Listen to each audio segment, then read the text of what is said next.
Noelle is one of the most simultaneously boring and interesting characters in Deltarune. Let me explain. On the surface, she seems normal, almost suspiciously so when compared to the rest of the cast. Berdly is energetic and arrogant, Susie is aggressive and starts out as a bully, and even Alphys is constantly nervous in the few scenes that she has. But as any good fan of Deltarune knows, there's far more to Noelle than meets the eye. And that's exactly what I'm focused on here today. My goal here is to provide a psychological analysis of Noelle as a character in the hopes of maybe, just maybe, being able to learn more about her. And who knows, maybe we'll learn more about ourselves in the process. While I wouldn't exactly call myself an expert, I am at the very least almost done earning a master's degree in clinical psychology, so I feel like I'm well suited to be able to break down a video game character psychoanalytically. Before we get into this though, let's set some ground rules. First, we're gonna have to make a lot of assumptions. Clearly, we can't directly speak to Noelle, so we'll just be working with what's already been presented to us within the canon, and doing our best to fill in whatever gaps we can using research and inferences. Second, just because I reach a certain conclusion about the character doesn't make it factual. It's just one way to view the story as it's being told. Death of the artist and all that stuff. Third, speaking of Death of the Artist, we will need to use some meta-narrative evidence throughout this. While I'll be mostly focusing on Noelle as a character within the world and taking into consideration what her perspectives would be, there's still the fact that Toby Fox himself clearly has certain intentions with everything he includes in the games. So taking into account possible symbolism and references to things outside of Deltarune is almost a must. Alright, with that out of the way, let's dive in, shall we? Starting in Chapter 1, a few things about Noelle as a character became pretty clear. She's intelligent, has trouble saying no, and a bulletin board in the school shows that she's part of the cross-country club. We can also learn that her mother is the mayor, and her father is in the hospital with an unknown illness. Yeah, Chapter 1 doesn't give us a whole lot to go off of, but luckily, Chapter 2 more than makes up for it. See, Noelle becomes a guest star party member for a decent amount of Chapter 2, and between chapters 1 through 4 is still the only guest star to occur. The chapter kicks off with a dark world being inside the library, which Kris, Susie, Noelle, and Berdly all get pulled into. Noelle is constantly targeted by the main antagonist of the chapter, Queen. Eventually, she escapes and learns to stand up for herself at least a little bit.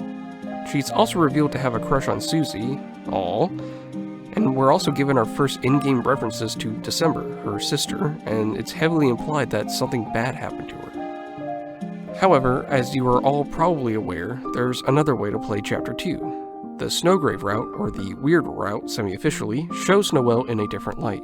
Instead of even learning to stand up for herself, she's forced under the control of Kris and, simultaneously, the player, in an almost abusive dynamic.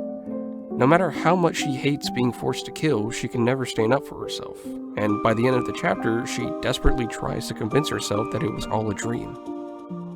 We don't see much of Noelle in Chapter 3, but we do learn that her sister, December, was a real musical prodigy, and loved playing guitar. In Chapter 4, we learn that Noelle is in the church choir, and we get to see the inside of her family's house, learn how much she loves scary stuff, although this has been revealed in other pieces of media and also in Chapter 2, and that something definitely bad happened to her sister. As Susie holds December's guitar, Carol, Noelle's mother, comes in. She looks angry, tired, and stressed. The music changes when she appears, and she's literally described as feeling icy when she touches Kris. She takes Noelle into the kitchen to talk to her. Not much new information comes from this chapter after this. There are some pretty big differences with how the house scene goes if you did the Snowgrave Route, but the scenes don't really reveal much more about Noelle's character, and at best it's just information or personality traits that we had seen in the previous chapters. So with that little overview, let's take a closer look at Noelle. See, when we're first introduced to Noelle, she's pretty normal, at least compared to the rest of the cast. In the beginning of the first chapter, Susie is portrayed as an aggressive bully, Berdly is arrogant and rude, and Alphys is always nervous, but Noelle is completely different. She seems intelligent and nice, but there's no real standout characteristics from her. At best, we're shown that she has trouble saying no to people, that she might be too nice for her own good. At the end of Chapter 1, we can learn how she and Kris have been childhood friends, how her mother is the mayor, and how her father is currently in the hospital. but it still feels like there's more going on here. With Chapter 2 comes the realization that Noelle's submissive tendencies are a fatal flaw for her. She even has a -16 for her boldness stat. What's interesting is that it seems like this isn't just a personality trait, but might be a form of anxiety. She's shown to have a phobia of mice, is very nervous talking about things that she likes, and there's a history of Kris pulling pranks on her to scare her. In fact, Noelle has a bit of a fascination with scary things. Throughout the game, she's shown to like creepypasta and horror. She even seems to be attracted to Susie's for reasons related to this.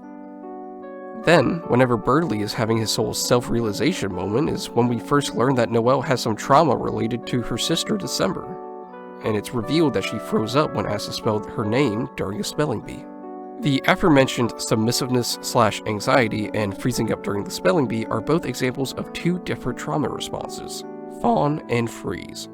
If you haven't heard of these, then I don't blame you, as most people are only aware of the fight or flight response. Fawn and freeze are simply two other options among many. Now here's the thing. Each of these trauma responses are the body's natural way of coping with highly stressful events, but our tendency to stick to some over others has to do with genetics, our childhood, and past traumas. This means that there is a reason Noelle is responding like this, besides the fact that there's the pun with fawn and deer and how she's winter related, and freeze would also be winter related. Whenever we react to a situation with a trauma response, it's because our autonomic nervous system is overwhelmed. This nervous system is what regulates our body's natural processes like heart rate, breathing, and others. Once it's overwhelmed, the sympathetic nervous system activates. Heart rate increases, breathing quickens, sweating starts, and adrenaline starts to pump. Your brain and body begin to find a way to deal with this stress immediately, hence getting aggressive, running away, pacifying it, numbing yourself, and others. That reactive behavior is learned though. Based on how we are raised and what's worked for us in the past, we will unintentionally default to one or two different strategies, even if they don't make rational sense for the situation. Noelle primarily deals with things using the fawn response. She's had a hard time saying no, she apologizes a lot, prioritizes other people, and doesn't talk about her hobbies much since she's worried about how she'll be perceived. And, during the Snowgrave Route, she remains in what is effectively an abusive relationship, mostly refusing to fight back against Kris. However, the spelling bee flashback shows that she'll also default to the freeze response in a particularly stressful situation, since she goes completely nonverbal. We won't really get to know why any of this is happening in this chapter, however, but we'll be discussing it more later on in the video. Outside of this, we also know that she has a lot of extracurricular activities. We know she's the most intelligent person in the class thanks to Berdly's confession, and we know that she's part of the cross-country club. She's even part of the church choir. She seems to keep pretty busy, and it may be that she's avoiding something. Oh, and speaking of the church, there's a lot of religious symbolism associated with Noelle. The thorn ring from the Snowgrave Route is reminiscent of Jesus' crown of thorns. She has an overall pure and angelic appearance in the dark world, and her entire family is directly associated with Christmas. In Chapter 4, we learn she even played the angel in a play when she was a child. You know, the godlike figure of the entire Deltarune world. A lot of this Christian symbolism can be linked to themes of suffering and martyrdom, like she's a scapegoat similar to the way that Jesus died on the cross. It's hard to say though, as we don't know that much about some very important aspects of her life, like what exactly happened to December. We can make inferences though based on her relationships with both her friends and family. I think it's important to point out that Noelle is the only character within Chapter 2 to have a strong connection with every single other Lightner. She and Kris were childhood friends. She has a crush on Susie, and Berdly claimed to have a crush on her because he thought she had a crush on him, and he also felt inferior because she's smarter than him. What's even more interesting is how each of these relationships show important parts of Noelle's character. First, Kris is supposedly one of the only people that she can say no to. Their relationship is overall a bit bizarre though, and the presence of the player controlling Kris definitely muddles things. However, they must have been very close considering she's one of the only characters to realize how Kris is acting differently due to the player's involvement. In fact, during the Snowgrave Route, it's even established that the player's commands sound like a completely different voice to her. This tells us a lot about their relationship. She's certainly comfortable with Kris, and struggles to get to that level of comfort with anyone else. This establishes that she struggles to make true connections with others, more than likely due to the fact that her own fears and anxieties get in the way. The Snowgrave Route complicates this slightly, however. She realizes that something is off with Kris, but doesn't know why. From her perspective, Kris is acting mean, abusive even, and with that behavior comes an inability for her to stand up for herself due to her trauma responses. It also just so happens to turn out that she could also just be not able to say no because she's hearing the player's voice through Kris. Then you have her and Susie. Noelle's nervousness around Susie makes the most sense given that she has a crush on her. During their Ferris wheel scene, Susie tells Noelle that this is all a dream. Noelle readily accepts this and demonstrates even more low self-esteem. She doesn't believe Susie would ever care about her unless it was a dream. She does try to justify this by saying that Susie doesn't care about anyone, but there's still an implication there. This scene is where we learn that Noelle likes scary things. She enjoys horror movies and is even comforted by them. She says that she can just turn them off. People, on the other hand, are actually scary to her. Not only does this further demonstrate how she struggles to connect with others, but the fact that she's so comfortable with scary things in a controlled environment and is generally a fearful person otherwise speaks volumes to what her mental state is. Those who are more likely to repress their feelings as a means of coping, like through fawning or freezing, tend to be more likely to enjoy horror movies. Not to mention, horror movies and other types of horror media offer a safe space where one can voluntarily engage with fear on their own terms. This is extremely beneficial for individuals who tend to be anxious, like Noelle. Finally, we have her relationship with Berdly, which is complicated to say the least. We're first introduced to their dynamic under the guise that Berdly has a crush on her, but it's pretty obvious to everyone else and the player that Noelle does not reciprocate. However, Chapter 2 shows that Berdly misunderstood her kindness as her having a crush on him. He felt bad and pretended to have a crush on her because that's what he thought he was supposed to do. We also learned that the only reason why Berdly has such good grades is because Noelle helps him study, which cements her as the truly smartest person in the class. Berdly also mentions that he actually has a crush on Susie, which provokes a funny but somewhat out of character response from Noelle. Look, while that response is probably just supposed to be a funny bit with little to no deeper meaning, I like to take things way too seriously. Noelle's semi-violent response here is certainly indicative of feelings of jealousy and possibly shows a controlling nature from her. Let's put a pin in that for now and come back to it when we discuss her family later. Otherwise, Noelle's friendship with Berdly only further shows how she has low self-confidence and difficulty standing up for herself. Since she's the one helping Berdly study, she surely is aware that Berdly's demeanor is all an act, but she never calls him out on his behavior. In fact, whenever Berdly was pretending to have a crush on her, she still never tries to completely shoot him down. Even in Chapter 4, whenever Berdly calls Noelle at her house to invite her to the festival with him, Susie has to step in and say no for her, because she's acting too nice and polite to do it for herself. Overall, Noelle's relationship with her friends is very telling in how she perceives herself and others. She constantly puts others first at her own detriment. She has problems connecting with others and finds people to be scary. And she can't say no to anyone unless she feels comfortable around them. She might have some issues with jealousy and needing to be in control. While we've learned a lot through Noelle's peer-to-peer social dynamics, there's one other source that we can learn possibly the most about her. That is her family. Noelle has 3 family members that we know of. There's Rudolph/Rudy, her father, Carol, her mother / the mayor, and December/Des, her older sister. Based on what we know, things aren't going very well for any of these people. Rudy is in the hospital with an unknown and possibly terminal disease. Carol is the mayor and seems a little stressed out, and Des is either dead, missing, or something else entirely. Let's start with Des first, actually. We can tell from the reaction that Noelle had at the spelling bee that something bad definitely happened to her. While it is possible that Des is playing a different role in the plot, it seems that from Noelle's perspective that Des is either dead or missing. This would explain her freezing up at the mention of her name and how cagey and protective she and her mother were over Des's guitar in Chapter 4. Otherwise, Des is implied to have been a good musician, into horror stuff, and her aesthetic leaned more towards punk, which creates a very sharp contrast between her and the rest of the family. Noelle seemed to have learned a lot from Des, considering she attributes her first watching horror movies by sneaking out with her during her childhood.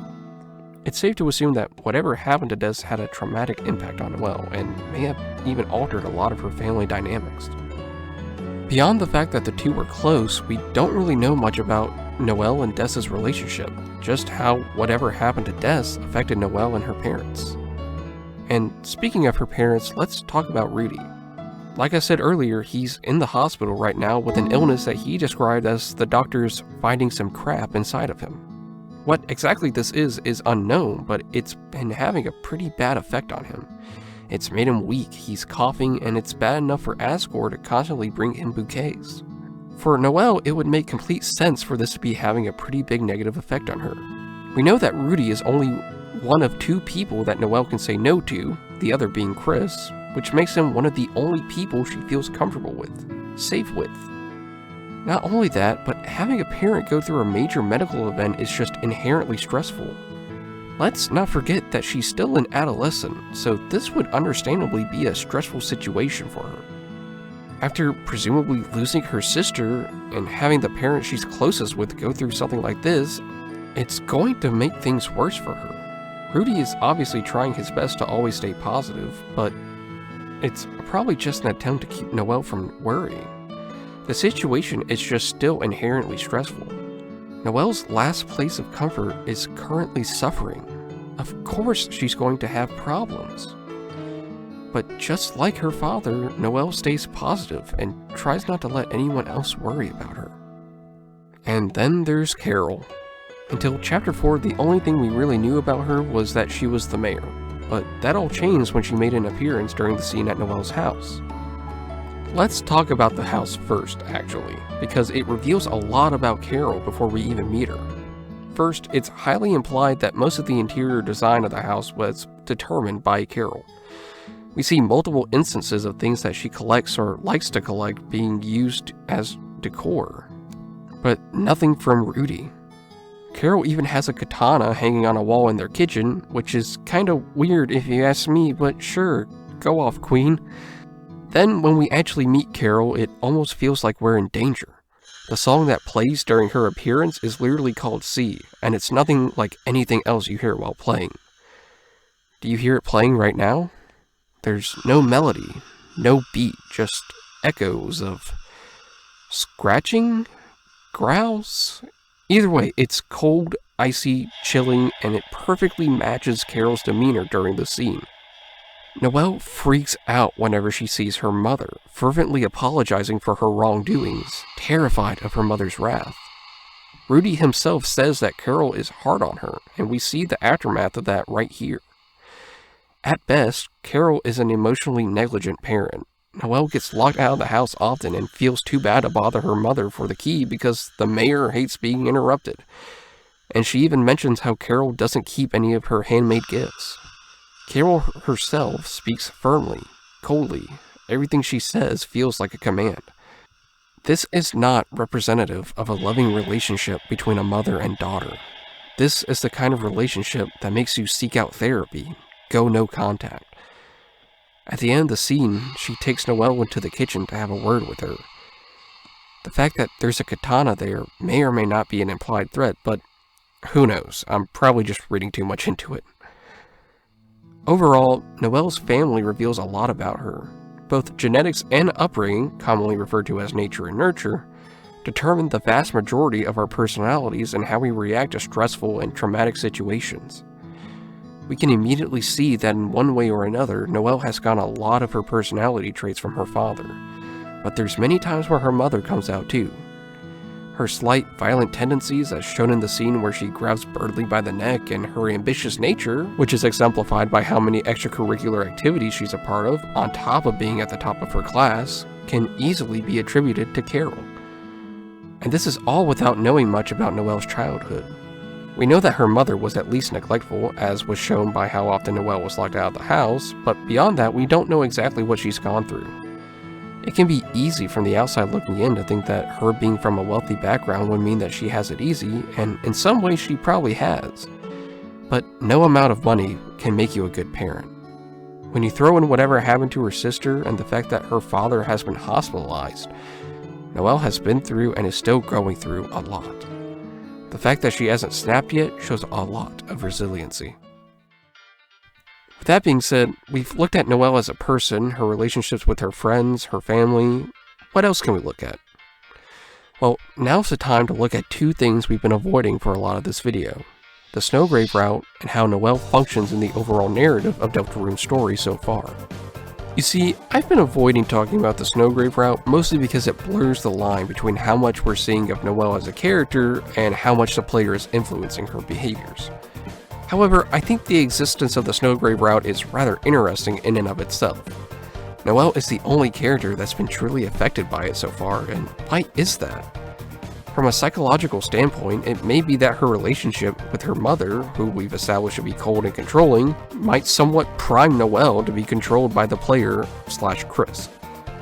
When you combine this with her already docile and timid personality, it seems likely for Noelle to fall into a trap like this. During the Snowgrave Route of Chapter 2 specifically, her and Kris's relationship is very reminiscent of an abusive relationship. Even though it's the player calling the shots, from Noelle's perspective, it would seem as if Kris is commanding her, controlling her, and hurting her. Victims of abuse, especially from childhood abuse, are much more likely to have abusive relationships in the future, and that creates a vicious cycle.